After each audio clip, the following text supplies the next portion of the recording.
يا أيها الذين آمنوا اتقوا الله حق تقاته ولا تموتن إلا وأنتم مسلمون. وقال نبيكم سيدنا محمد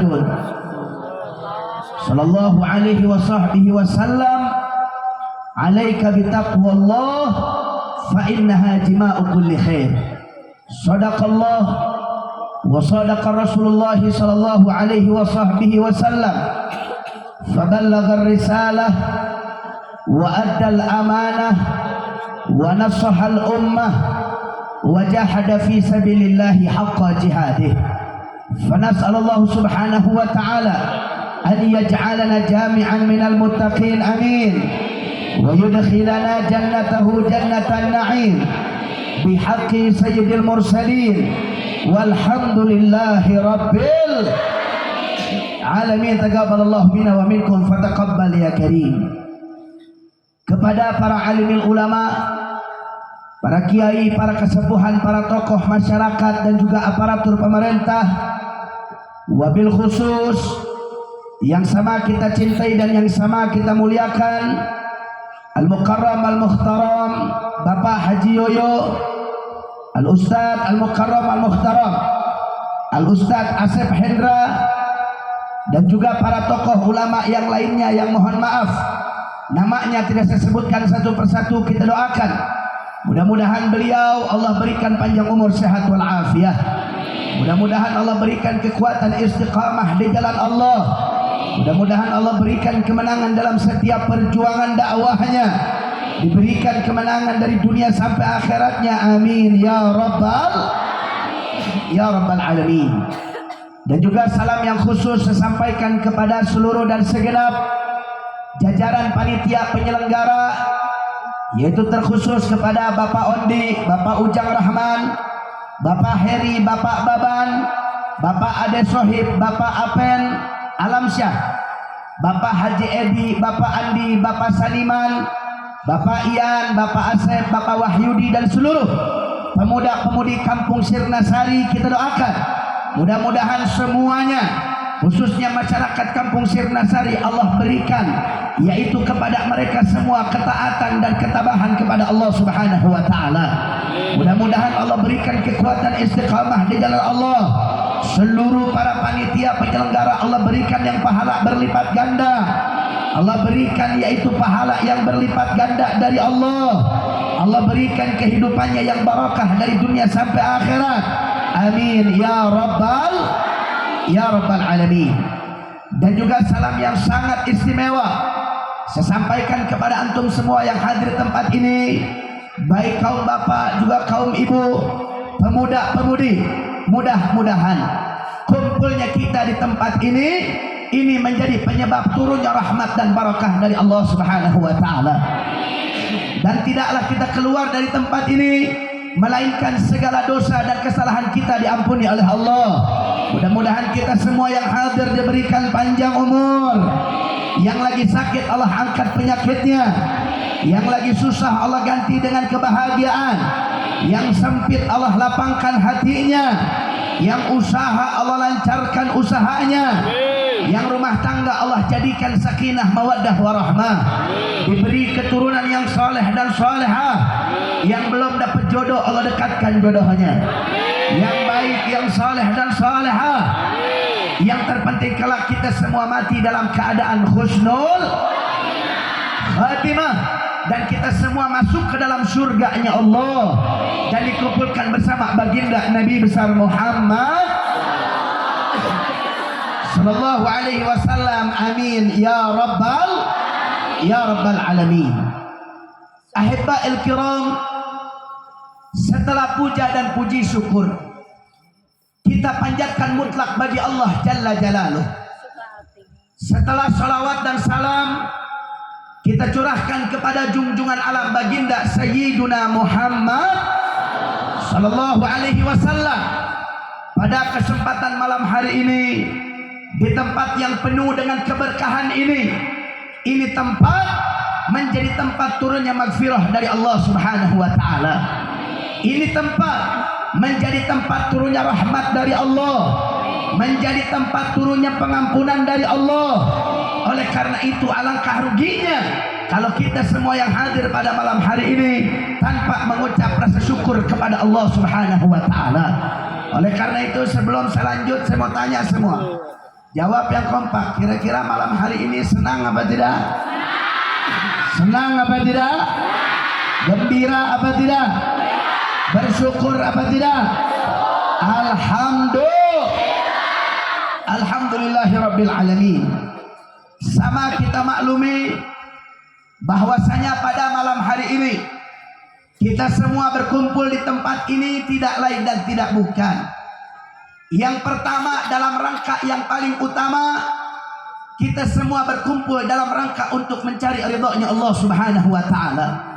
Oleh karena itu, dengan tujuan dan harapan yang baik tersebut kepada Allah, kita memohon dan berharap tidaklah selesai acara ini melainkan Allah telah memberikan keridhaannya kepada kita semua. Amin ya rabbal alamin. Kemudian yang kedua, yang tidak kalah pentingnya, bahwasanya kita berkumpul pada malam hari ini dalam rangka untuk memperingati hari kelahiran manusia yang besar, yang memiliki sejarah yang besar, memiliki pengaruh yang besar. Kenapa? Karena beliau dididik dan dibesarkan langsung oleh Yang Maha Besar, yaitu hari peringatan kelahiran baginda Nabi besar Muhammad sallallahu alaihi wasallam.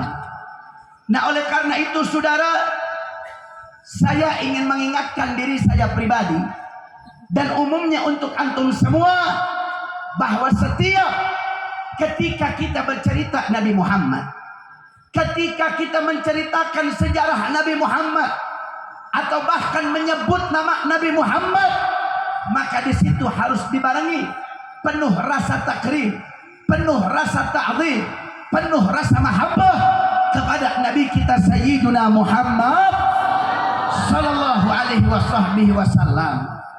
Sebab kenapa, Bu? Kenapa, Pak? Sebab ketika seseorang tatkala dia menceritakan Nabi Muhammad, menceritakan sejarah Nabi Muhammad, atau bahkan menyebut namanya saja Nabi Muhammad, ketika dia menyebutkan itu semua tanpa dibarengi dengan takrim, tanpa dibarengi dengan rasa ta'zim, tanpa dibarengi dengan rasa mahabbah, tanpa ada yaitu apa? Adab akhlak sopan santun terhadap nabinya, maka mereka sudah berhak untuk dikatakan seseorang yang telah menghina baginda Nabi besar Muhammad. Saya mau tanya semuanya, kalau ada orang yang hina Nabi, rela tidak? Kalau ada orang yang hina Nabi, ridho tidak? Kalau ada orang yang melecehkan Nabi, marah tidak? Marah tidak? Kenapa kita marah? Kenapa kita tidak rela? Karena beliau Nabi Muhammad adalah yaitu seseorang yang telah mengantarkan kita kepada Allah Subhanahu wa taala. Betul? Dan begitu pula Rasulullah, beliau tidak bisa dipisahkan dengan Allah Subhanahu wa taala. Sebagaimana sama kita tahu bahwasanya miftahul jannah, kuncinya surga adalah la ilaha illallah Muhammadur Rasulullah. Allah dan Nabi Muhammad tidak akan pernah dipisahkan, saudara. Sehingga ketika orang menghina Nabi, ketika orang merendahkan Nabi, ketika orang mencerca Nabi, maka mereka secara otomatis mereka menghina Nabi, sama seperti mereka telah menghina Allah Subhanahu wa taala. Orang merendahkan Nabi, maka mereka telah otomatis telah merendahkan Allah Subhanahu wa taala. Betul apa tidak? Betul apa tidak? Saya mau tanya, berarti kalau begitu, kalau ada orang yang hina Allah, saya mau tanya, ridho tidak? Kalau ada orang yang hina Allah, ridho tidak? Ada orang yang caci maki Allah, ridho tidak? Ada orang yang merendahkan diri Allah, ada orang yang merendahkan Allah. Ridho tidak? Oleh karena itu saudara, saya ingin mengingatkan, agungkan Nabi Muhammad, muliakan Nabi Muhammad. Jangan pernah kita membiarkan siapapun orang untuk melecehkan Nabi kita tercinta Sayyiduna Muhammad sallallahu alaihi wasallam. Bahkan saudara, di dalam menyebutkan namanya saja, menyebut nama Rasulullah. Dulu saudara, para sahabat ketika mereka menyebutkan nama Nabi, mereka tidak memanggil nabinya, mereka hanya sebut Muhammad saja. Mereka cuma panggil Muhammad. Kalau mereka menceritakan Nabi, mereka bilang Muhammad begini, Muhammad begini, Muhammad begini. Mereka menyebutkan nama Muhammad saja. Akhirnya apa yang terjadi? Bahwasanya ada yang marah ketika itu. Siapa yang marah? Yang marah adalah Allah Subhanahu wa ta'ala. Allah tidak biarkan para sahabat memanggil nama Nabi dengan panggilan biasa. Sehingga saat itu Allah turunkan ayat Al-Quran. Allah katakan dalam Al-Quran, faqala ta'ala, la taj'alu du'a'an nabi bainakum ka du'a'i ba'dikum ba'dha. Sadaqallahul azim. Apa kata Allah? La taj'alu du'a'an nabi bainakum. Jangan kau panggil sebutan Nabi di antara kalian ka du'a'i ba'dikum ba'dha, seperti sebutan di antara kamu, kata Allah Subhanahu wa ta'ala. Artinya saudara, harus ada pemisah antara manusia biasa dengan Nabi Muhammad. Harus ada yang membedakan ketika menyebut nama orang biasa dan menyebut nama baginda Nabi besar Muhammad. Sehingga saudara, ketika Allah turunkan ayat ini, demi Allah, tidak ada lagi sahabat manapun yang berani menyebut nama Nabi dengan panggilan Muhammad saja, saudara. Nggak ada. Mereka kalau cerita Nabi setelah turun ayat ini, mereka panggil Nabi Muhammad, Rasul Muhammad, Habibana Muhammad, Sayyiduna Muhammad sallallahu alaihi wasallam. Oleh karena itu saya ingatkan semua, saya ingatkan diri saya dan semuanya untuk antum semua. Kalau kita nyebut nama Nabi, itu harus dengan penuh rasa sopan santun, takrim, ta'zim terhadap Nabi. Betul? Betul? Betul? Hanya kadang-kadang banyak penceramah saat ini, banyak para ustadz kalau cerita Nabi Muhammad, dia panggil Muhammad, Muhammad, Muhammad, Muhammad. Betul? Karena kenapa Pak Bu? Muhammad ini sekarang banyak. Betul tidak? Muhammad ini banyak. Ada Muhammad tukang sayur. Ada Muhammad tukang sayur? Ada. Muhammad supir angkot, Muhammad tukang ojek, Muhammad tukang ini, tukang itu, tukang itu. Betul tidak? Ada tidak? Ada.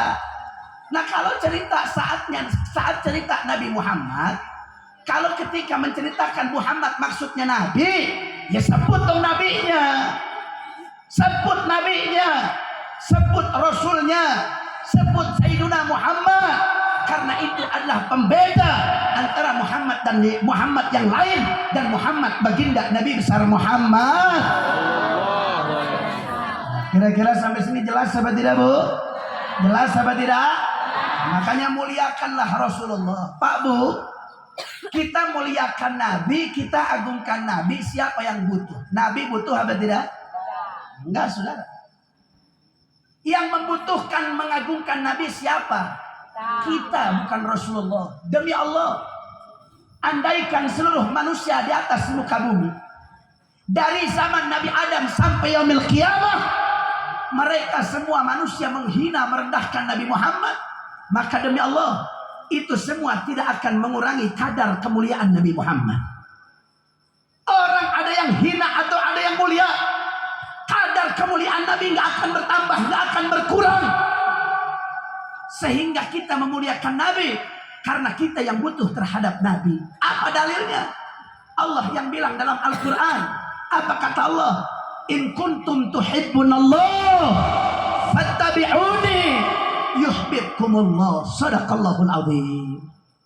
Allah bilang, in kuntum tuhibbunallah, siapa orang yang mereka menginginkan, yaitu cinta dari Allah. Siapapun orang yang pengen mendapatkan ridho dari Allah, pengen dapat kasih sayang dari Allah, pengen dapat perhatian dari Allah, fattabi'uni, kata Allah, maka ikutilah Nabi Muhammad, ikutilah Rasulullah. Dalam mengikuti Nabi maksudnya apa? Bukan hanya kita jalankan sunnahnya namun merendahkan Nabinya, bukan. Mengikuti Nabi Muhammad dengan segala konsekuensinya. Kita mengaku umat Rasulullah, jaga kemuliaan Nabi Muhammad, jaga keagungan Rasulullah, jaga keistimewaan Nabi. Sehingga apa? Kalau kita mengikuti Nabi, memuliakan Nabi, mengagungkan Nabi, maka Allah yang katakan yuhibbukumullah, maka engkau akan aku cintai, kata Allah Subhanahu wa taala. Alhamdulillah. Berarti kalau begitu yang butuh dimuliai, yang butuh untuk memuliakan Nabi, Nabi apa kita? Nabi apa kita? Oleh karena itu saya mau tanya semua, siap terus muliakan Nabi? Kurang kompak, siap terus agungkan Nabi? Siap agungkan Nabi? Siap muliakan Nabi? Sallu ala Nabi. Allahumma salli wa sallim wa barik alaih. Ingat saudara, menyebut namanya saja nggak boleh kita sembarangan menyebut nama Nabi Muhammad. Apalagi ketika kita hadir duduk dalam peringatan kelahiran Maulid Nabi, maka di situ harus ada takrim, ta'zim, mahabbah terhadap Rasulullah. Jaga kemuliaan ini acara, jaga keagungan ini acara. Karena kenapa? Ini acara memperingati hari kelahiran manusia baginda Nabi besar Muhammad sallallahu alaihi wasallam. Saudara, ketika Nabi Muhammad lahir ke atas muka bumi, yaitu seluruh alam dunia, seluruh al-kainat, seluruh ciptaan Allah Subhanahu wa taala, mereka bergembira atas kelahiran Nabi Muhammad. Sehingga Allah berikan kemuliaan khusus terhadap Nabi. Ketika detik-detik kelahiran Nabi Muhammad, itu orang Majusi saat Nabi, yaitu Nabi lahir, sebelum Nabi Muhammad lahir, orang Majusi ini punya sesembahan, saudara. Apa sesembahan mereka? Sesembahan mereka adalah api. Mereka punya api yang sudah 1000 tahun, yaitu umurnya tidak pernah padam. Seumur yaitu 1000 tahun, yaitu daripada lamanya api tersebut tidak pernah padam. Tapi ketika kelahiran Nabi Muhammad, Allah tiupkan yaitu angin untuk mematikan api tersebut. Kenapa? Karena itu cara Allah untuk memuliakan baginda Nabi besar Muhammad. Begitu pula kerajaan Kisra yang gagah perkasa. Ketika kelahiran Nabi, Allah runtuhkan kerajaan Kisra. Begitu pula daripada berhala-berhala yang ada di sekitaran Ka'bah, yang ada di dalam Ka'bah. Tidak ada angin, tidak ada hujan. Tiba-tiba berhala itu, berhala Lata, Uzza, Hubal, yaitu tiba-tiba Allah runtuhkan. Nah itu berhala semua hancur lebur. Kenapa? Sebab Allah memberikan keistimewaan secara khusus ketika kelahiran baginda Nabi besar Muhammad sallallahu alaihi wasallam. Allah memberikan kemuliaan saat kelahiran Nabi. Allah memuliakan kelahiran Nabi. Lalu apakah pantas ketika ada seseorang mengaku umat Nabi, namun dia enggan untuk memperingati kelahiran Nabi Muhammad? Allah saja agungkan kelahiran Nabi.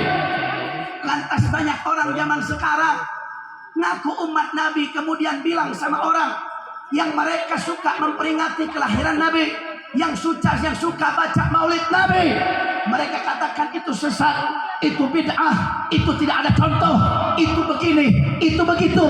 Tubu ilallah, bertobat kepada Allah Subhanahu wa taala. Saudara, jangankan kita berbahagia, Abu Jahal, tahu Abu Jahal? Bu, tahu Abu Jahal, Bu? Tahu Abu Jahal? Tahu di mana? Kenal di mana sama Abu Jahal? Kenal di mana? Masya Allah. Nah, kita kenal Abu Jahal di cerita. Nah, Abu Jahal itu siapanya Nabi sih? Bu? Bu? Pak? Abu Jahal itu siapanya Nabi? Abu Jahal pamannya Nabi. Nah saudara, ketika kelahiran Nabi Muhammad, ketika Nabi Muhammad lahir ke atas muka bumi, Abu Jahal gembira luar biasa karena memiliki keponakan laki-laki. Sehingga apa? Saking gembiranya Abu Jahal, dia punya hamba sahaya, dia punya pembantu. Pembantunya, hamba sahayanya dibebaskan, dimerdekakan karena saking gembira ketika kelahiran baginda Nabi besar Muhammad. Namun begitulah cara Allah untuk memberikan contoh kepada umat soal kelahiran Nabi. Abu Jahal, Nabi Muhammad lahir senang, tapi ketika Nabi Muhammad diutus jadi Nabi membawa syariat Allah, Abu Jahal nggak suka, Abu Jahal nggak terima. Akhirnya Abu Jahal menjadi musuh Nabi dan musuh Allah dunia dan akhirat, saudara. Namun para ulama mengatakan bahwasanya Abu Jahal saat ini dia sedang disiksa oleh Allah di neraka jahanam. Abu Jahal itu di neraka abadan selama-lamanya. Namun para ulama menjelaskan setiap hari Senin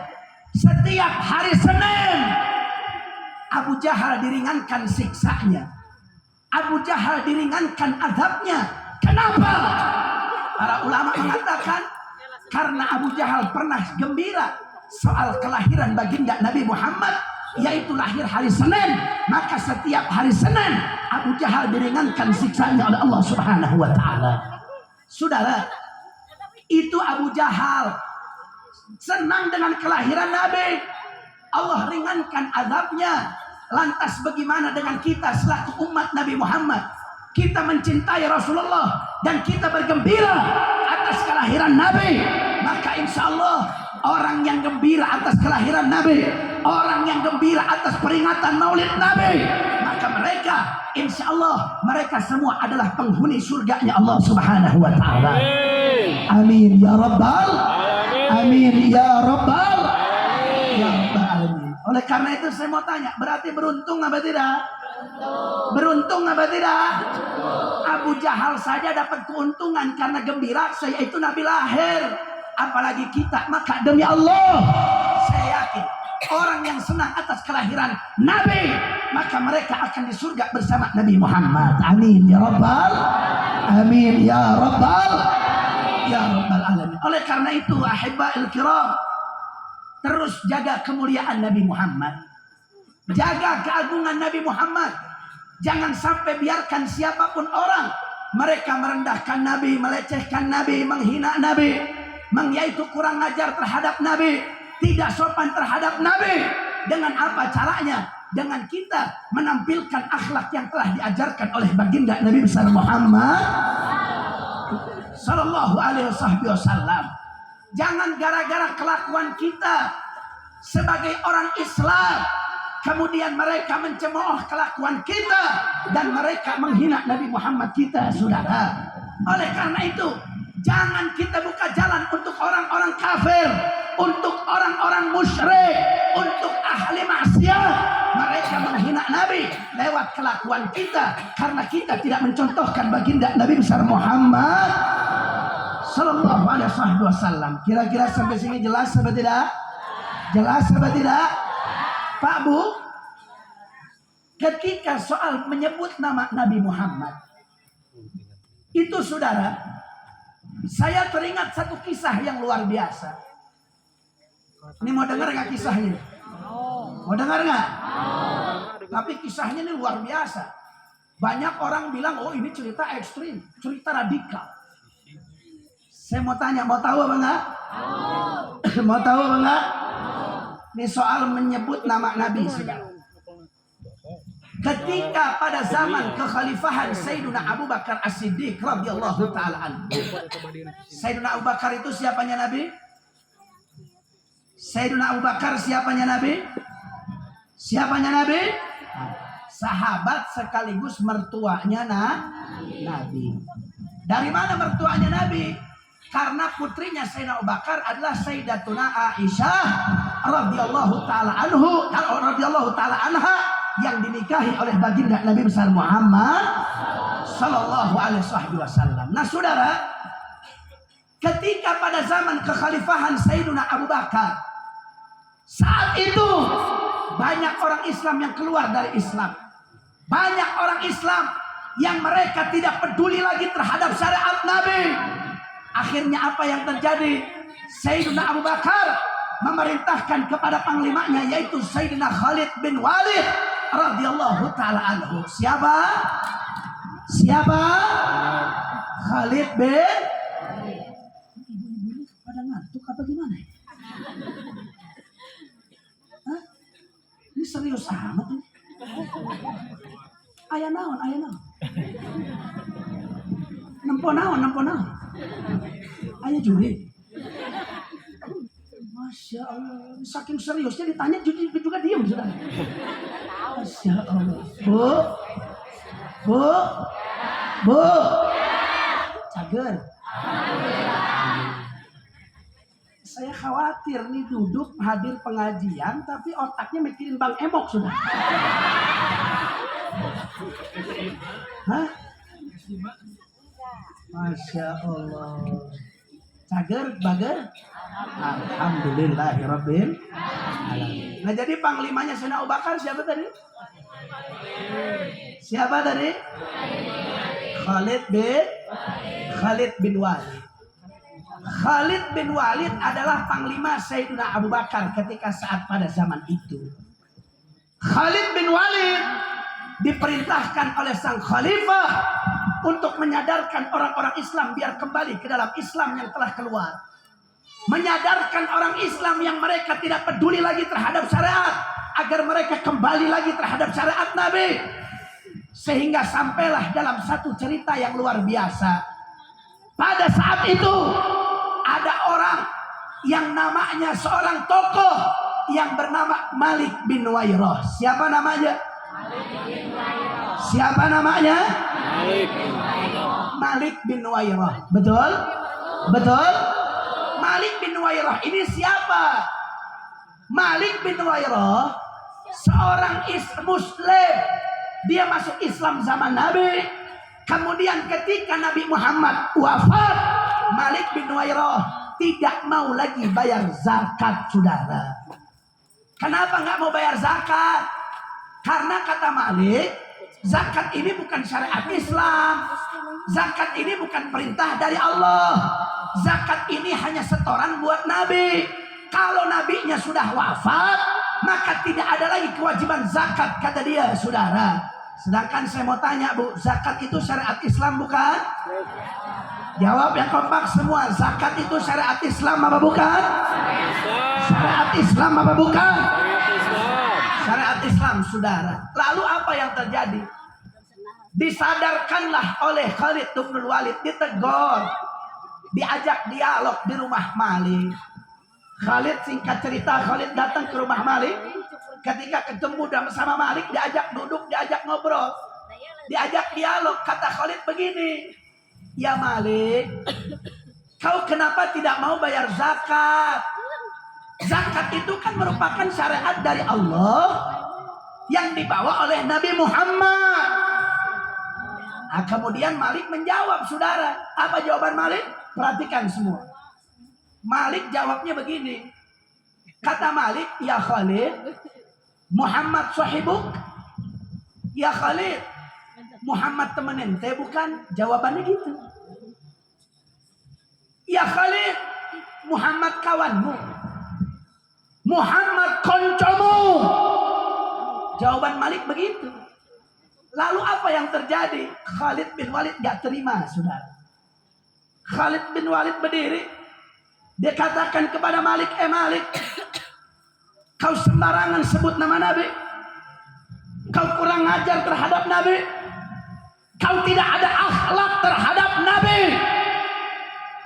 Akhirnya apa, saudara? Gak pikir panjang.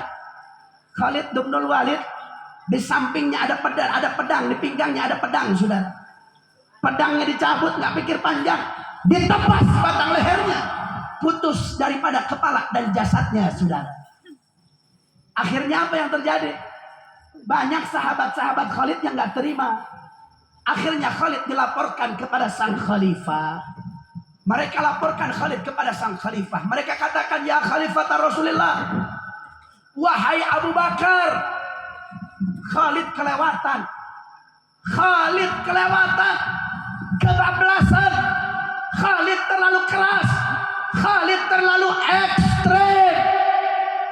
Kenapa kata sang khalifah? Ya Khalifah, Malik bin Wairah dipenggal kepalanya. Pisah kepala dengan jasadnya. Khalifah bertanya-tanya, kenapa kok bisa dipenggal sama Khalid? Coba ceritakan kepadaku. Diceritakanlah oleh mereka. Begini ya Khalifah. Khalid datang ke rumah Malik, ditegur. Kata Khalid begini, ya Malik, kau kenapa nggak bayar zakat? Zakat itu kan merupakan syariat dari Allah yang dibawa oleh Nabi. Lalu kata Malik menjawab, ya Khalid, Muhammad sahibuk, Muhammad teman ente bukan? Jawaban Malik begitu ya Khalifah. Lalu kata sang Khalifah, lalu Khalid bagaimana? Ya Khalid nggak terima. Khalid berdiri, dia cabut pedangnya, ditebas batang leher Malik. Akhirnya apa kata sang Khalifah, saudara? Sayyidina Abu Bakar adalah sahabat yang lemah lembut. Sahabat yang lemah lembut, yang santun, yang bijak, yang arif, bijaksana. Ketika mendengarkan ini semua, apa kata sang Khalifah? Beliau katakan kepada orang yang laporkan Khalid tadi, dia katakan begini, kata sang Khalifah, perhatikan sudah. Kata sang Khalifah, oh begitu kejadiannya? Iya betul begitu. Ketahuilah oleh kamu, ketahuilah oleh kalian, bahwasanya demi Allah, andaikan Malik bin Wairah yang bercerita seperti itu di hadapanku, dia sebut nama Nabi tidak sopan begitu di hadapanku, jangankan Khalid bin Walid, demi Allah, aku sendiri yang akan menebas batang leher Malik, kata sang Khalifah, saudara. Lihat saudara, sang Khalifah pun gak terima. Sayyidina Abu Bakar sahabat yang lembut, tapi lembutnya beliau bukan untuk orang yang merendahkan Nabi Muhammad, saudara. Beliau orang yang santun. Santunnya beliau bukan untuk orang yang merendahkan Nabi.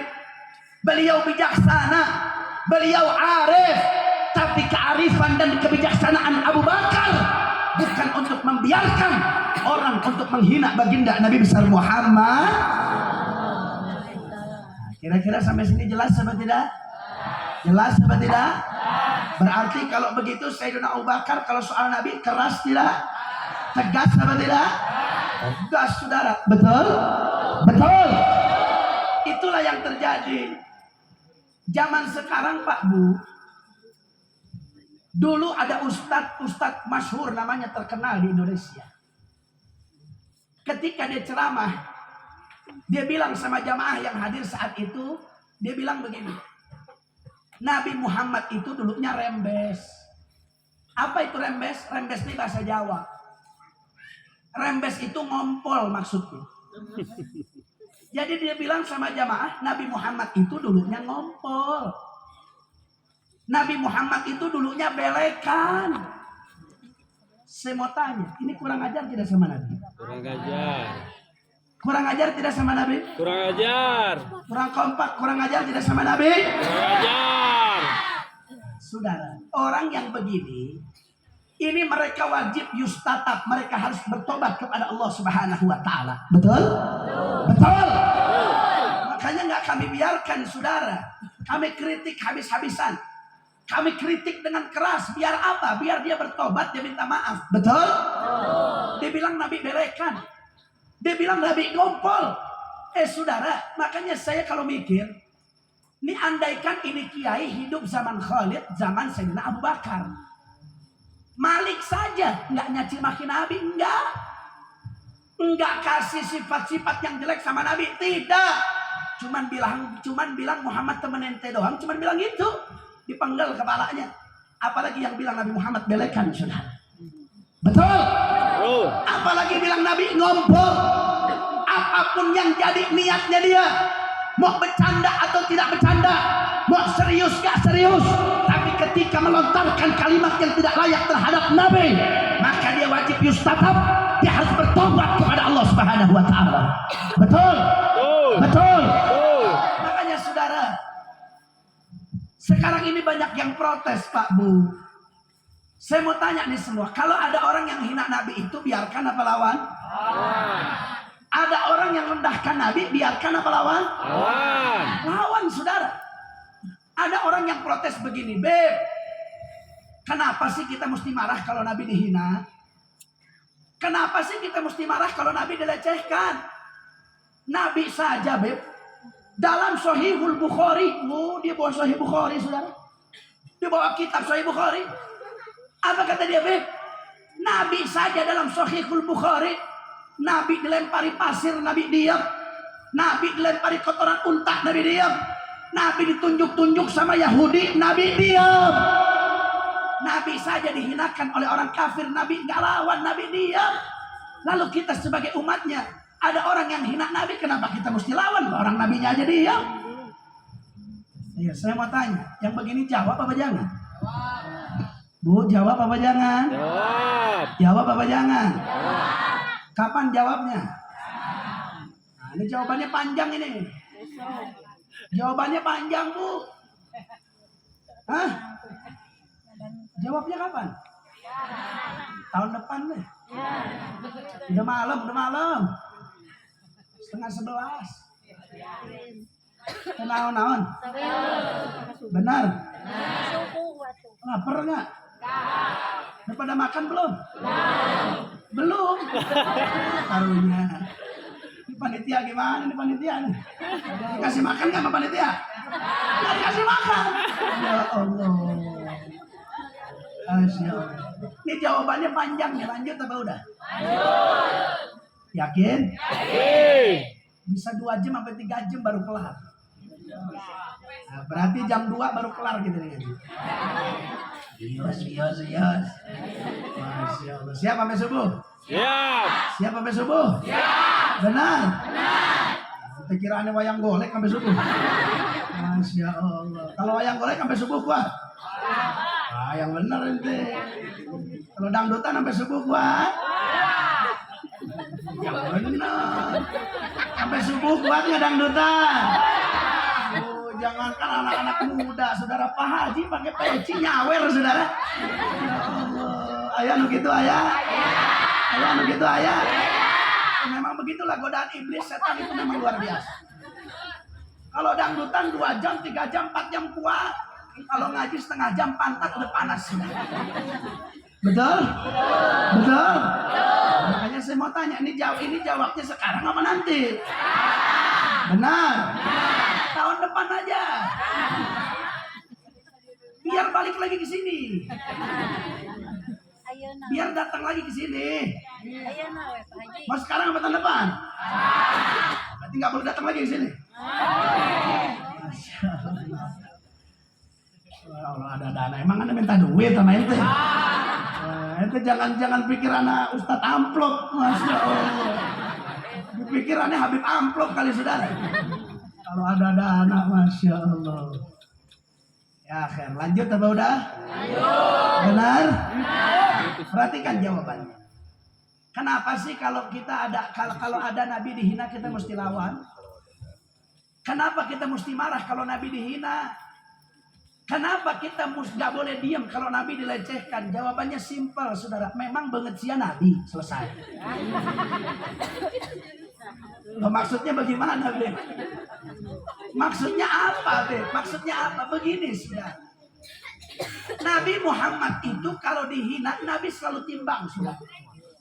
Orang ini hina Nabi, itu karena pribadi Nabi atau karena Tuhan dan agamanya Nabi. Nah saudara, tadi dia bawa Sahihul Bukhari. Nabi dilempari pasir, Nabi ditunjuk-tunjuk Yahudi, Nabi dilempari kotoran unta. Saudara, itu untuk apa menghinanya? Buat Islamnya, buat Allahnya, atau buat Nabinya, buat pribadinya Nabi? Dan juga itu di mana? Di Mekah atau di Madinah? Sebab Nabi dua periode, saudara. Ada periode Mekah, ada periode Madinah. Nah, saudara, riwayat Nabi dilempari pasir betul adanya. Nabi diam, Nabi nggak lawan. Itu saat Nabi periode Mekah. Nabi dilempari kotoran unta betul, riwayatnya betul adanya. Tapi itu Nabi di Mekah. Nabi dilempari, ditunjuk-tunjuk orang Yahudi betul adanya.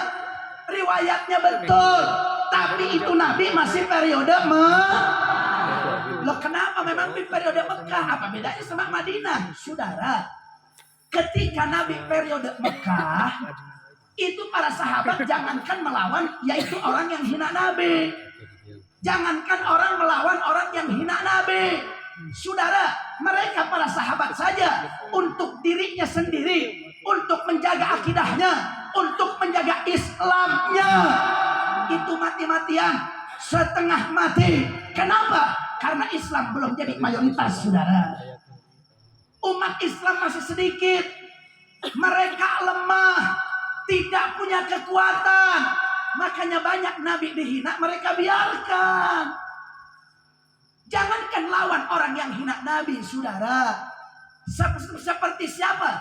Sayyidina Ammar ibn Yasir. Ammar ibn Yasir, bu, kenal sama Ammar ibn Yasir? Kenal sama Ammar ibn Yasir? Ini Ammar bin Yasir sahabat Nabi. Kenal nggak? Nggak kenal?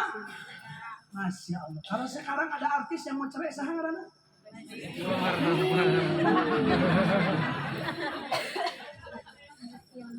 Masya Allah. Ngaku umat Nabi sama sahabatnya nggak kenal. Innalillahi. Kalau artis kenal semua ya. Nah, ini bagaimana ini? Ngaku cinta tapi nggak sedetailnya cinta sama Nabi. Kira-kira bagaimana cintanya, palsu apa benar ini? Hah? Cintanya benar apa enggak? Kenal sama Ammar bin Yasir? Kenal? Tadi nggak kenal. Sekarang kenal, gimana? Kenal nggak sama Ammar bin Yasir? Kenal di mana? Dia barusan. Masya Allah, Islam dari lahir kenal Ammar barusan. La haula wala quwata illa billah. Masya Allah. Nah begini, saudara, Ammar ibn Yasir itu sahabat Nabi ketika Nabi masih di Mekah, dia sudah masuk Islam. Kemudian apa yang terjadi? Ammar bin Yasir dipaksa oleh orang kafir Quraisy untuk keluar dari Islam. Dipaksa biar meninggalkan Islam. Jangan jadi pengikut Muhammad. Sampai Ammar bin Yasir, yaitu diancam. Orang tuanya mau dibunuh sama mereka, saudara. Akhirnya tetap Ammar ibn Yasir tetap dalam pendiriannya, teguh dalam prinsipnya. Akhirnya apa betul? Ibu bapaknya diseret, saudara. Ibunya sudah tua renta, mungkin sekitar usia 80 sampai 90 tahun. Ibunya Ammar ibn Yasir diseret. Lalu mereka mengatakan lagi kepada Ammar, ya Ammar, kau keluar tidak dari Islam. Kalau kau tidak keluar dari Islam, aku bunuh ibumu depan matamu, wahai Ammar. Akhirnya saudara, Ammar tetap teguh. Sang ibu yang sudah tua renta bilang kepada Ammar, ya Ammar, biarkan ibumu yang mati, ya Ammar. Biarkan ibumu yang hancur. Biarkan ibumu yang mati. Asal kau tetap dalam keadaan Islam, wahai Ammar. Akhirnya apa, saudara? Mendengar si ibu tua renta berbicara seperti itu, orang kafir keraya itu keselnya luar biasa, saudara. Ibunya Ammar diseret. Dia ambil tombak, saudara. Orang kafir siapkan tombak. Lalu ketika tombak sudah siap, akhirnya apa? Ditusuk. Mohon maaf, tanpa mengurangi kehormatan ini majelis, saya tidak berniat untuk berbicara kotor. Mohon maaf. Apa yang terjadi? Tombaknya tersebut ditusukkan kepada ibunya Ammar yang sudah tua renta, dari kemaluan tembus sampai ke punggungnya, saudara. Ditusuk di depan kedua bola mata Ammar, biar Ammar keluar dari Islam. Ibunya mati seketika. Ammar tetap dalam pendirian akidahnya, saudara. Lalu apa yang terjadi? Orang kafir katakan lagi, ya Ammar, ibumu sudah mati. Kau keluar tidak dari Islam. Kalau kau tidak keluar, aku bunuh juga kau punya bapak, wahai Ammar.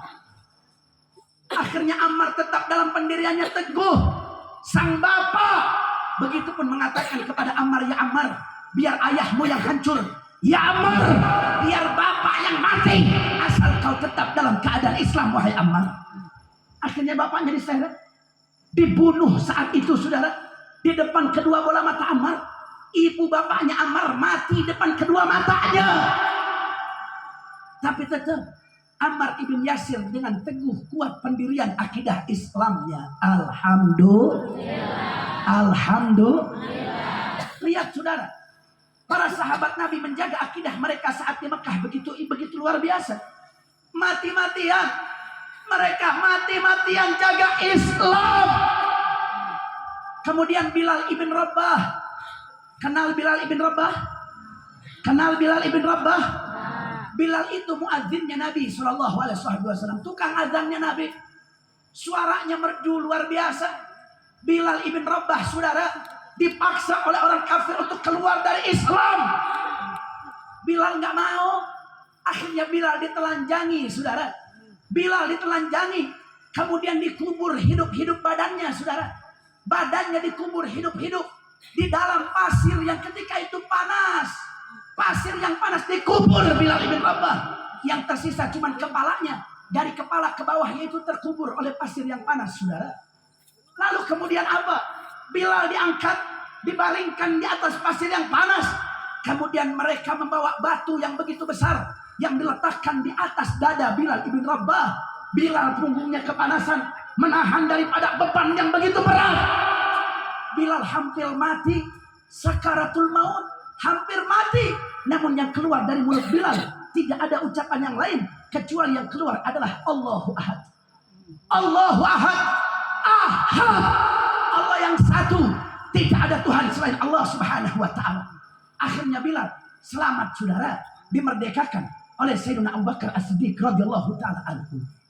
Lihat saudara, perjuangan para sahabat untuk menjaga akidah mereka mati-matian. Saya mau tanya, apa perjuangan kita buat Nabi Muhammad? Apa perjuangan kita buat Allah? Apa perjuangan kita buat akidah kita? Apa yang sudah kita korbankan buat Nabi dan buat Allah? Apa yang sudah kita korbankan buat Allah? Makanya hati-hati, saudara. Perjuangan mereka begitu berat dalam menjaga akidah kita. Sekarang hidup jadi orang Islam enak, aman, tentram, damai. Kita bersyukur kepada Allah. Tapi lihat para sahabat, ketika awal-awal keislaman, mereka mati-matian menjaga akidahnya, saudara. Betul. Makanya saya mau tanya, beruntung tidak jadi orang Islam? Beruntung apa tidak? Alhamdulillah. Nah saudara, tapi sungguh pun begitu. Nabi Muhammad ketika di Mekah, sahabat jaga akidah mati-matian, saudara. Tapi sungguh pun begitu. Ada sosok seperti Sayyidina Hamzah. Ada sosok seperti Sayyidina Asiyah, itu seperti Abu Talib. Abu Talib siapanya Nabi? Abu Talib siapanya Nabi? Abu Talib pamannya Nabi, saudara. Abu Talib adalah kepala kabilah suku Quraisy. Ketua kepala suku Quraisy yang diberikan amanah untuk menjaga kunci Ka'bah saat itu, saudara. Abu Talib memberikan perlindungan 100% kepada keponakannya tercinta Nabi Muhammad. Tapi walaupun begitu, orang kafir tetap mereka tidak biarkan Abu Talib untuk memberikan yaitu perlindungan sama Nabi. Mereka tidak secara langsung, mereka tidak berani kepada Abu Talib. Mereka nggak berani hantam fisik Abu Talib. Tapi apa yang mereka lakukan? Abu Talib diboikot, saudara. Abu Talib diboikot. Gak boleh ada makanan yang enak masuk ke rumah Abu Talib. Gak boleh ada minuman yang enak masuk ke rumah Abu Talib. Akhirnya apa, saudara? Abu Talib ketika memberikan perlindungannya terhadap Nabi diboikot oleh orang kafir sampai 3 tahun. 3 tahun. 3 tahun. Abu Talib hanya makan dedaunan, saudara. Abu Talib makan rumput, makan daun. Kenapa? Karena diboikot oleh orang kafir. Karena Abu Talib melindungi Nabi Muhammad. Lihat, saudara, perjuangan Abu Talib sampai rela makan dedaunan selama 3 tahun untuk melindungi Nabi Muhammad. Lalu apa yang telah kita korbankan buat Nabi? Apa yang telah kita korbankan buat Rasulullah? Apa yang telah kita berikan buat Nabi? Ketika Nabi jadi hina kalian diam, Nabi jadi hina kalian ridho, Nabi kalian dihina kalian santai. Innalillahi wa inna ilaihi raji'un.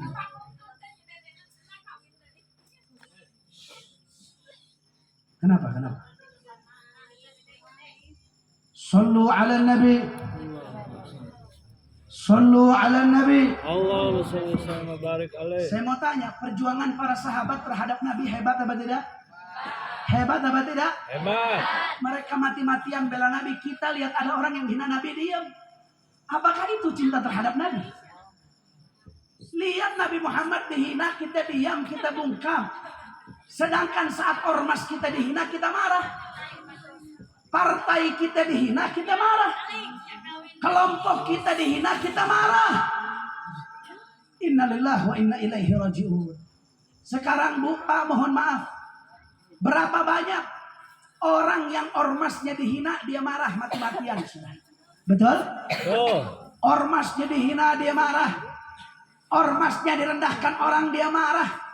Ormasnya dilecehkan, dia mati-matian. Dia bela ormasnya mati-matian. Sampai dia rela korbankan darah, korbankan nyawa untuk kehormatan ormasnya. Betul? Berapa banyak orang yang marah kalau partai politiknya dihina? Partai politiknya dihina, dia marah. Dia nggak terima. Kelompoknya dihina, dia marah. Dia nggak terima. Sedangkan ketika Allahnya, Tuhannya dia dihina, Nabinya dia dihina, mereka diam, mereka bungkam. Mereka bungkam 1000 bahasa bagaikan orang bisu saat lihat Nabi dihina. Innalillahi wa inna ilaihi raji'un. Saya mau tanya Pak Bu, nanti di yaumil qiyamah, nanti di padang mahsyar, yang akan memberikan syafaat kepada kita ormas apa Nabi? Politik apa Nabi? Kelompok kita apa Nabi? Nabi saudara, sampai kemarin kita miris hanya gara-gara soal sepak bola 182 orang meninggal sia-sia saudara. Ada apa ini semua? Kita makin kesini makin mundur soal kecintaan terhadap Nabi Muhammad. Mereka berkorban untuk klub sepak bola mereka. Mereka berkorban untuk ormasnya, untuk partainya. Sedangkan Nabi yang mereka harapkan pertolongannya, Nabi jadi hina, dia bungkam. Dia diam. Apakah nggak malu nanti saat minta pertolongan sama Nabi? Apa nggak malu nanti saat mengharapkan syafaat Nabi? Kalau Nabi bilang begini nanti gimana? Kalau kita nanti di padang mahsyar, kita lagi mengharapkan syafaat dari Nabi, lalu Nabi ngomong begini, andaikan Nabi ngomong begini, dulu waktu aku dihina engkau kemana? Kenapa ormasmu dihina kau marah, sedangkan aku nabimu dihina kau diam? Mau jawab apa di hadapan Rasulullah? Mau ngomong apa di depan Nabi? Oleh karena itu saudara, kita korbankan apapun yang kita miliki hanya buat Allah dan Nabi Muhammad, selesai. Selain itu saudara, nanti dulu soal kecintaan kita kepada Allah, kepada Nabi, kepada bangsa dan negara kita, itu harus nomor 1 saudara. Soal yang lainnya nanti dulu, itu tidak penting saudara. Betul. Makanya saya mau tanya, siap berkorban buat Allah? Ya. Siap berkorban buat Nabi? Ya. Apakah cukup Bu? No penting mah ayo nama orang mah sholat we. No penting mah sholat, ngaji, Nabi dihina masa bodoh. Allah dihina biarin aja. Emang bisa begitu saudara?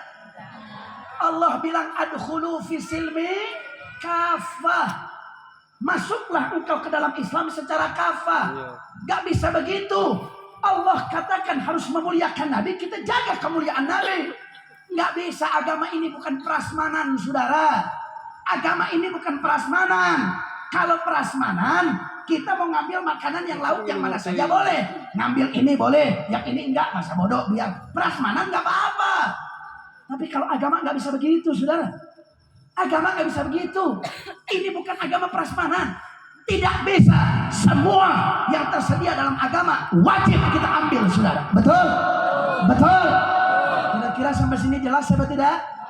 Jelas apa tidak? Nah, jadi saudara, saat Nabi di Mekah, Islam lemah. Islam masih minoritas, belum punya kekuatan. Terus ada orang yang hina Nabi, tidak dilawan. Saya mau tanya, wajar apa tidak? Wajar apa tidak? Wajar, karena masih lemah. Tapi kalau di Madinah, di Madinah Islam kuat, di Madinah sudah mayoritas, di Madinah berapa banyak penghina Nabi yang suruh penggal mereka, sudah. Lihat Pak Bu, jadi Nabi itu sabar, dia itu cerdas dan sabar.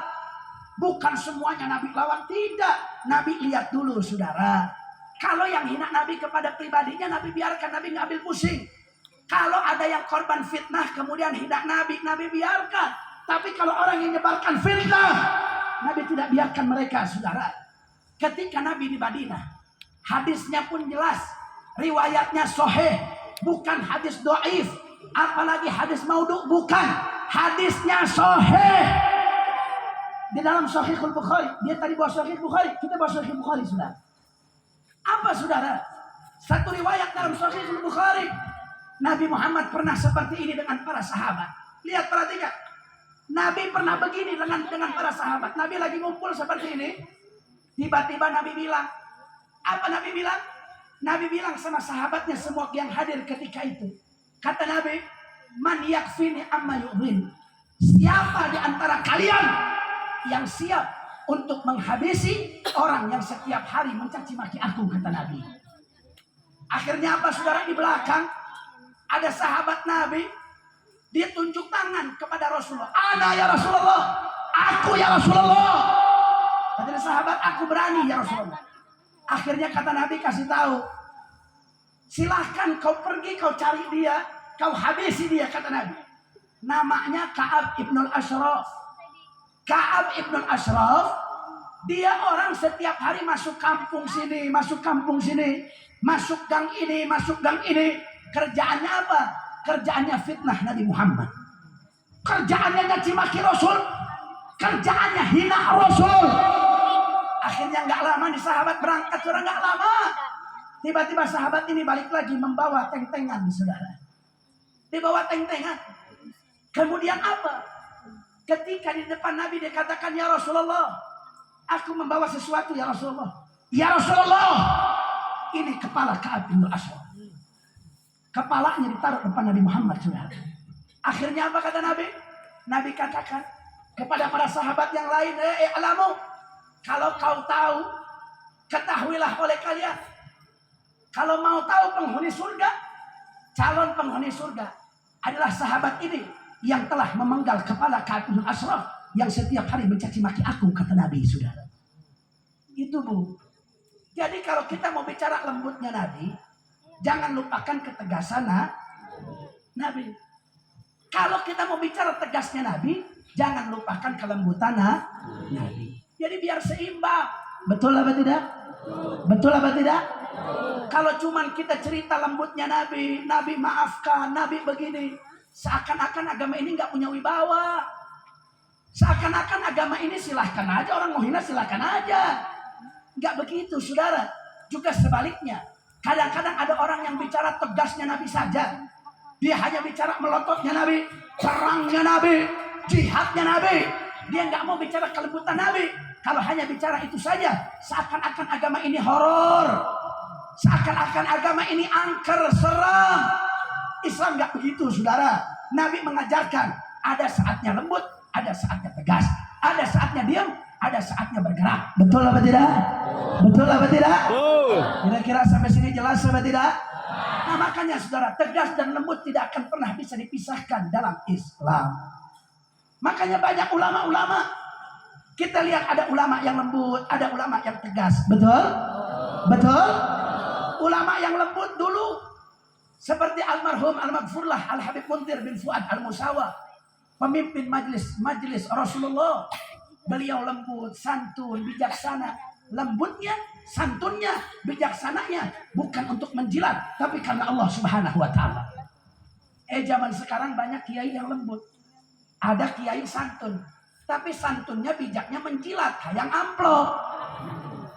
Ayat tuh gitu. Ayat tuh gitu. So Ustadz lembut. Ustadz rahmatan alamin. Ustadz Nusantara. Kerjaan ngejilat saudara. Ayat tuh gitu. Lembutnya karena amplop. Lembutnya karena uang, bukan karena Allah. Ayat itu gitu. Ada saudara, banyak, nggak perlu saya sebut, banyak yang begitu. Betul apa tidak? Betul apa tidak? Nah, kemudian yang tegas, ulama yang tegas, seperti siapa? Seperti siapa? Murabbi ruhina, murabbi ajsadina, Al-Imam Al-Habib Muhammad Rizik bin Husain bin Syahab. Habib Rizik tegas, gagah. Beliau lawan kemunkaran, beliau tegakkan amar ma'ruf nahi munkar. Tegasnya karena Allah, tegasnya karena Nabi. Juga banyak orang saat ini saudara, mereka tegas pengen dibilang apa? Pengen dibilang jagoan saudara. Oh, kurang pemberani. Saya jagoan, saya jegerna. Ayah no gitu ayah. Banyak saudara. Artinya selama ketegasannya bukan karena Allah, salah. Selama kelembutannya bukan karena Allah, salah. Oleh karena itu Nabi mewarisi dua sifat, lembut dan tegas. Ada ulama yang lembut, ada ulama yang tegas. Kedua-duanya mereka sama-sama mewarisi daripada sifat baginda Nabi besar Muhammad Sallallahu alaihi wasallam. Kira-kira sampai sini jelas atau tidak? Jelas atau tidak? Jelas atau tidak? Alhamdulillah. Ada lagi saudara, Ustadz Kiai yang bagaimana? Yang imanuhum fi amplopihim. Paham nggak maksudnya? Paham nggak maksudnya? Maksudnya apa? Imanuhum fi amplopihim. Maksudnya imannya tergantung amplop. Kalau amplopnya tebal, imannya tipis. Kalau amplopnya tipis, imannya tebal. Ayat itu gitu. Nah, giliran di kampungnya ada orang miskin meninggal biasa-biasa aja. Itu Ustaz. Nah, kalau yang meninggalnya orang kaya, yang mati orang kaya, oh paling sibuk itu Ustaz sudah. Ayat itu gitu. Ayat itu gitu. Nu mana jalan mana? Cekek. Luar biasa. Ustaz proyek betul. Ustadznya saat ada proyek saudara. La haula wala quwata illa billah. Naon lah pokoknya. Intina mah imanuhum fi amplopihim. Aya nu kitu aya? Masyaallah. Kalau diundang sama masyarakat biasa, oh malas-malasan. Sibuk lah, tak aya ieu lah, tak aya ieu lah, betul? Kadang-kadang ada dak muriang saudara. Tapi kalau diundang sama Kapolres, diundang sama bupati, diundang sama pejabat, oh semangat, dari sakit kali sehat saudara. Ayah nu gitu ayah. Ayah nu gitu ayah. Ada lagi yang begini. Depan rumah dia, depan rumahnya Ustadz ada yang jual minuman keras. Sebelum datang amplop, oh galaknya luar biasa. Ini minuman keras gak boleh, haram, harus dibakar. Oh.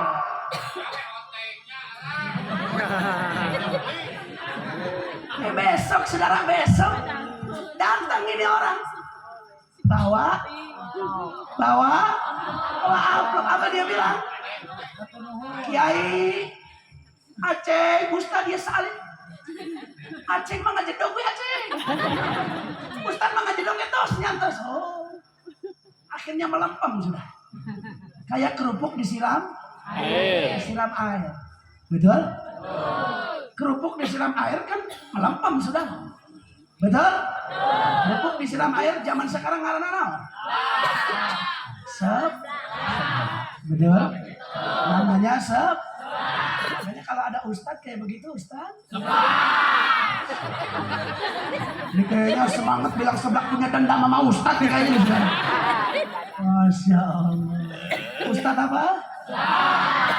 Kurang kencang. Ustadz apa? Biar dengar kupingnya dia. Ustadz apa? Kalau ada Aceng kayak begitu Aceng? Kurang kencang Aceng. Aceng. Aceng sebelah. Masya Allah. Makanya saya mau bilang begini, kalau itu Ustadz Aceng lewat depan rumah kita, tegur. Ceng, jeblak, Ceng, jeblak.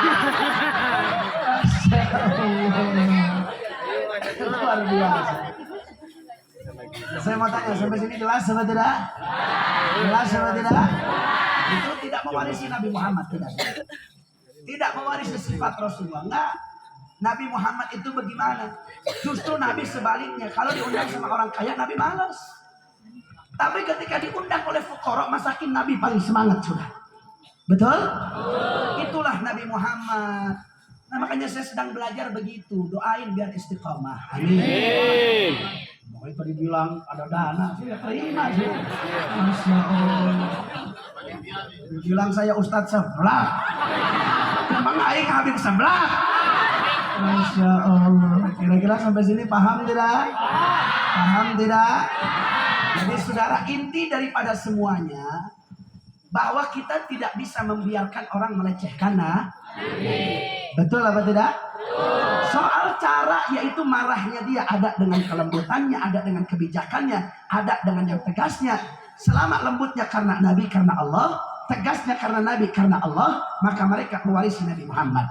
Tapi kalau lembutnya karena pengen dibilang ustadz yang lembut, karena menjilat, pengen amplop, itu tidak mewarisi Nabi. Kira-kira jelas apa tidak? Makanya saya mau tanya semua orang kampung Sirnasari, saya mau tanya, orang kampung Sirnasari siap jaga kemuliaan Nabi? Siap jaga kemuliaan Nabi? Siap jaga keagungan Nabi? Siap jaga kehormatan Nabi? Takbir! Allahu Akbar! Sallu ala Nabi. Allahumma salli wa sallim wa barik alaih. Nah, itu yang ingin saya sampaikan saudara. Kemudian yang terakhir informasi, saya ingin memberikan informasi kepada antum semua. Saya ingin minta doa, minta restu dari masyarakat kampung Sirnasari, yang mana alhamdulillah sudah hampir 3 bulan ini saya tetanggaan sama antum. Saya sudah hampir 3 bulan hijrah dari Bogor menjadi warga Garut. Nah, kira-kira saya mau tanya, orang Sirnasari ridho gak Habib di Garut? Benar. Benar. Ikhlas. Alhamdulillah. Nah, saya sekarang tinggal di sini di seberang. Saya tinggal di sini tuh. Di depan SMK Al-Madani. Kali Ngempet. Nah, belokan ke Pasir Ucing ada rumah warna putih, saya ngontrak di situ. Sementara saya tinggal di situ. Nah, makanya orang Sirnarasa yang mau mampir ke rumah Sirnasari, Masya Allah. Nah, orang Sirnasari yang mau silaturahmi ke rumah, ahlan wa sahlan. Al-bab maftuh arba wa isrin sa'at. Pintu terbuka 24 jam. Fadlu, silahkan mampir ke rumah, asal saya ada, saya sehat, saya nggak kemana-mana, insya Allah saya akan layani. Nah, oleh karena itu saya minta doa restu dari masyarakat yang ada di sini, karena kita satu kecamatan ya, satu kecamatan kita di Samarang. Saya mau minta ridho, minta restunya saya jadi warga Garut. Ridho apa tidak? Ridho apa tidak? Nah, saya minta doakan saya, tidak ada tujuan dan maksud lain. Saya hijrah ke Garut, saya bukan ingin itu, ingin ini, bukan. Saya bukan ingin perempuan, ingin ini, bukan. Saya punya istri dari Bogor juga, saya ajak ke Garut semua. Saya ajak ke Garut, majelis saya tinggalkan semua di Bogor, semua tinggalkan semua rumah saya di Bogor ada, saya kontrakan ke orang, saya kontrak lagi di sini. Nah, itu semua karena apa? Ada sesuatu hal, yaitu yang tidak bisa saya sampaikan saat ini. Intinya saya minta doa dari antum semua. Tujuannya untuk apa? Tujuannya saya hanya ingin ikut berjuang bersama ulama di Garut. Dan saya hanya ingin mendapatkan keberkahan daripada ulama yang ada di Garut. Sehingga saya bisa bersama-sama dengan para ulama, masyarakat, pejuang masyarakat Garut. Untuk menjadikan Garut ke depan menjadi Garut yang baldatun thayyibatun wa rabbun ghafur. Amin, amin ya rabbal alamin. Nah kemudian kenapa saya katakan sementara? Mohon maaf saya katakan saya sementara karena saya sedang membangun pondok pesantren. Saya sedang membangun pondok pesantren Markas Syariah Garut yang terletak di Rancabango. Di Rancabango di dekat Wisdom. Dekat Wisdom di sana di Kampung Cimuncang. Mungkin ada yang tahu Kampung Cimuncang. Wisdom di sana. Nah itu dari Wisdom ke kanan 200 meter. Nah itu lahan pesantren di situ. Nah sekarang saya sedang menggarap pondok pesantren tersebut dan saya ingin menyampaikan kalau nanti ke depan ada pihak-pihak manapun yang membawa proposal atas nama saya dan atas nama pondok pesantren saya katakan itu bukan dari pihak kami. Karena saya tidak membuat proposal apapun dalam pembangunan ini. Saya mengharamkan membuat proposal untuk pembangunan pesantren ini. Kenapa? Karena saya sedang belajar menggantungkan niat kepada Allah. Saya sedang niat belajar itu, menggantungkan segala urusan kepada Allah Subhanahu wa taala. Saya tidak menyalahkan yang bikin proposal, silahkan. Nah, itu kita masing-masing cara, silahkan saja. Kenapa? Saya ikhtiar kehati-hatian saya dalam menjaga uang-uang untuk bangunan pesantren dan untuk makan santri saya jaga sekali. Karena saya tidak mau, apalagi uang-uang dari pejabat, uang-uang dari pemerintah, sebersih-bersihnya uang mereka itu ada pajak minuman keras, saudara. Itu ada pajak minuman keras, ada pajak riba, ada ini, ada itu. Saya nggak ridho, saya nggak ikhlas. Kalau pembangunan pesantren dan santri saya dibangun pesantren itu dan ngasih makan dengan pajak minuman keras dan pajak yang haram, saya nggak terima. Karena itu kadang-kadang imbasnya ke santri, makanya santrinya bolot, santrinya bedegong. Santrinya hancur, kenapa? Karena aspek itu kadang-kadang menentukan, saudara. Oleh karena itu saya pun sedang berikhtiar, sedang berusaha untuk menghilangkan, yaitu daripada menggantungkan kepada manusia. Karena sabenghar-bengharna jelema, sabenghar-bengharna jelema dibandingkan Allah jauh sekali. Sabenghar-bengharna jelema masih butuh sama orang, betul? Betul? Nah, kalau Allah sudah bilang selesai. Nah oleh karena itu kalau kita gantungkan kepada manusia urusan ini, saya khawatir gak sukses dan gak barokah. Kenapa saya gantungkan kepada Allah? Karena Allah adalah unlimited. Allah gak ada habis-habisnya. Allah al-ghina, Allah yang maha kaya dan tidak butuh kepada yang lain. Itulah Allah. Saya sedang berusaha untuk itu semua. Makanya ke depan kalau ada pihak manapun yang membuat proposal atau mengatasnamakan saya dan pondok pesantren saya katakan itu bukan dari pihak saya. Jelas apa tidak? Jelas apa tidak? Kenapa saya katakan? Karena saya antisipasi. Takutnya nanti ada orang yang tidak bertanggung jawab sehingga membuat yaitu nama baik saya dan nama baik pesantren saya tercoreng. Naudzubillahi min. Nah, kemudian saya mau tanya semuanya nih, masyarakat kampung mana nih? Masyarakat kampung mana? Sirnasari, desa kecamatan Samarang, Kabupaten Garut, betul? Betul. Saya mau tanya sama masyarakat Sirnasari, saya bikin pondok pesantren Markas Syariah Garut, setuju apa tidak? Setuju. Betul? Betul. Tidak ada paksaan? Tidak.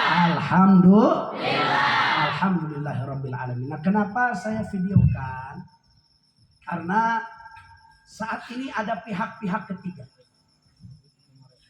yang sedang berusaha menggiring opini di masyarakat bahwa pesantren yang saya dirikan itu pesantren yang terindikasi radikalisme. Masya Allah. Lagi-lagi urusan teroris. Lagi-lagi radikul sudah. Betul? Nah, lagi-lagi urusan korupsi diantepkan wae sudah. Betul? Yang korupsi didiamin. Giliran yang berjuang buat agama, buat negara dilawan. Saya mau tanya, kacau apa enggak? Kacau apa enggak? Makanya oleh karena itu saya sekarang semua di setiap tempat saya ceramah di Garut saya pasti seperti ini. Saya selalu kasih tahu kepada masyarakat, saya tanya masyarakat, tidak ada paksaan. Kalau memang tidak setuju sampaikan, Nah, alhamdulillah, saya keliling Garut, alhamdulillah semua masyarakat setuju. Alhamdulillah. Jadi ke depan kalau mereka nanti datang menolak, kemudian mengatasnamakan masyarakat, saya tinggal tanya masyarakat yang mana? Betul? Betul. Jangan hanya kepentingan beberapa orang, segelintir orang mengorbankan nama masyarakat Garut. Betul apa tidak? Betul apa tidak? Kira-kira sampai sini paham, Bu? Sampai sini paham, Pak? Nah, kemudian pondok pesantren saya buat bukan untuk saya pribadi. Nanti ketika jadi, saya akan kembali hibahkan kepada masyarakat Garut. Nah, sehingga masyarakat Garut saya harapkan jangan jadi tamu. Kalau nanti main ke sana, anggap itu rumah antum semua, tapi ulah dijual. Betul? Jangan jadi tamu, anggap itu rumah sendiri, pesantren sendiri, jaga barang-barang. Karena itu milik masyarakat Garut seutuhnya. Alhamdulillah. Alhamdulillah. Kira-kira sampai sini jelas tidak? Jelas tidak? Oleh karena itu saya ingin mengajak kepada antum semua. Saya sedang membangun pondok pesantren ini dengan berbagai macam apapun. Yang selama itu menurut Allah bagus, menurut Allah ridho, saya tempuh jalur itu. Saya ingin mengajak kepada antum semua untuk ikut andil dalam perjuangan pembangunan pondok pesantren tersebut. Saya tidak minta, tetap aliyadul ulia, tangan di atas tetap lebih mulia daripada tangan di bawah. Betul? Saya nggak minta. Kalau saya nggak minta, saya ingin mengajak. Kalau minta, saya minta antum nggak ngasih, saya pusing, saya rugi. Betul? Saya nggak minta, saya ngajak. Fastabiqul khairat, berlomba-lomba dalam kebaikan. Sehingga kalau saya ngajak, ente mau ngasih nggak ngasih sabodotein. Betul? Cuman ingat, harta kita yang sekarang nih, yang di dompet, yang di ATM, apa punya kita? Belum tentu, saudara. Belum tentu punya kita. Harta yang pribadi milik kita yang mana? Harta yang telah kita keluarkan di jalan Allah, itu harta kita yang akan membawa keselamatan nanti di yaumil qiyamah, di yaumil mahsyar, di yaumil mizan, di yaumil hisab, dan juga nanti di sirat. Itulah harta yang akan menyelamatkan kita, insya Allah. Karena itu saya ingin ajak semua masyarakat untuk membantu perjuangan daripada pondok pesantren tersebut. Siap apa tidak? Siap apa tidak? Siap apa tidak? Sambil tutup nanti dengan sholawat. Nanti ada beberapa petugas yang gelar sorban. Semuanya, depan, belakang, kiri, kanan, semuanya. Saya ingin ajak untuk fastabiqul khairat. Siap apa tidak? Yang terakhir sebelum kita tutup, kita baca sholawat bareng-bareng. Siap sholawat? Siap sholawat? Siap sholawat? Hadroh ikut, backing vokal jangan ikut, biar masyarakat yang jadi backing vokal. Setuju? Setuju? Siap keluarkan suara buat Nabi? Siap semangat buat Nabi? Sallu ala Nabi.